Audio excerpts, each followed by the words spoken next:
Studies revealed that a surprising number of people genuinely believe arrogance equates to intelligence. Let's explore 6 more shocking signs of foolishness, infused with Stoic insights, so you can decode the people around you and maybe even yourself. Let's dive in. Sign 1. The closed mind, the fortress of ignorance. Let's kick things off with a classic. The closed mind. This isn't just about disagreeing with someone. It's about a complete refusal to even consider another perspective. Think of it as a fortress of ignorance, built brick by brick with fear, pride, and stubbornness. These folks cling to the familiar, viewing anything different as a threat to their carefully constructed reality. They're so convinced they have all the answers that they shut themselves off from any possibility of learning or growth. It's like living in a box where everything must operate according to their familiar rules, and anything outside those rules is automatically deemed wrong or dangerous. They've built walls around their beliefs, and they're not letting anyone in, not even new ideas. Now, you might be thinking, I'm not like that, I'm open-minded. But here's the thing, a closed mind can be subtle. It can creep in disguised as being practical, or knowing what's best. We've all been there, haven't we? Someone suggests a new approach at work, and our first instinct is to say, nope, that won't work. We've always done it this way. But what if that new approach could work? What if it could actually be better? By immediately shutting it down, we're not just rejecting the idea, we're rejecting the possibility of progress. We're closing the door on innovation, on improvement, on a better way of doing things. Think about John, the department manager. He was so attached to the old ways of doing things that he refused to even try new project management software. His team fell behind, and he blamed everyone but himself. His closed mind didn't just hurt his own career, it impacted the whole team. It created a stagnant environment where innovation was stifled and potential was wasted. It's a classic example of how one person's closed-mindedness can have a ripple effect, impacting everyone around them. And it's not just about big decisions like software. It can be the small things too, like refusing to try a new restaurant or dismissing a friend's suggestion for a weekend activity. These seemingly small acts can add up to a pattern of resistance to anything new, ultimately limiting our own experiences and growth. What opportunities have you missed because you were too stuck in your ways? Wise people, on the other hand, are always open to learning. They understand that the world is constantly evolving, and if they want to stay relevant, they need to adapt. They know they don't have all the answers, and they're not afraid to admit it. Stoicism reminds us that wisdom is about adapting and improving, not always being right. It's about having the humility to acknowledge our limitations and the courage to seek out new knowledge. So, next time you feel your defenses going up, take a breath and ask yourself, consider whether you are truly listening or simply waiting for your turn to speak, and whether you are open to the possibility of being wrong or merely clinging to preconceived notions. There's a lot more to this than meets the eye, but we'll get to that later. Sign 2. The blame game.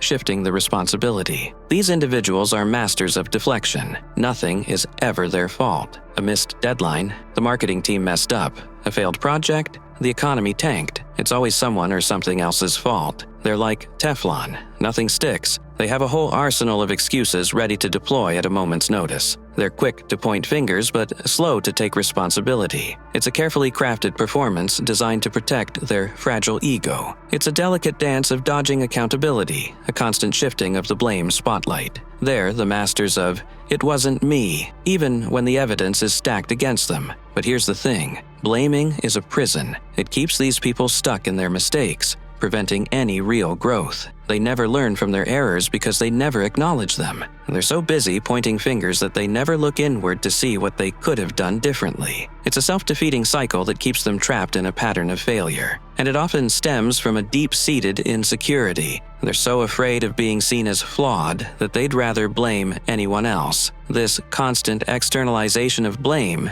creates a barrier to self-awareness, hindering any chance for improvement. It's a shield, yes, but a shield that ultimately imprisons the wielder. Consider Sky, the event organizer. When her conference flopped, she immediately pointed fingers at her colleagues, but the truth was she had failed to send out the event details on time, sabotaging the entire marketing campaign. Even when confronted with the facts, she continued to make excuses. Her inability to take responsibility not only damaged her reputation but also cost her her job. It's a harsh lesson, but a valuable one. Taking responsibility is essential for growth. It's about owning our mistakes, learning from them, and moving forward. It's about recognizing that we are not perfect, that we all make mistakes, and that those mistakes are opportunities for growth, not signs of failure. Sign 3, arrogance over humility, the echo chamber of self. Then we have arrogance. These are the people who always have to be the smartest person in the room. They dominate conversations,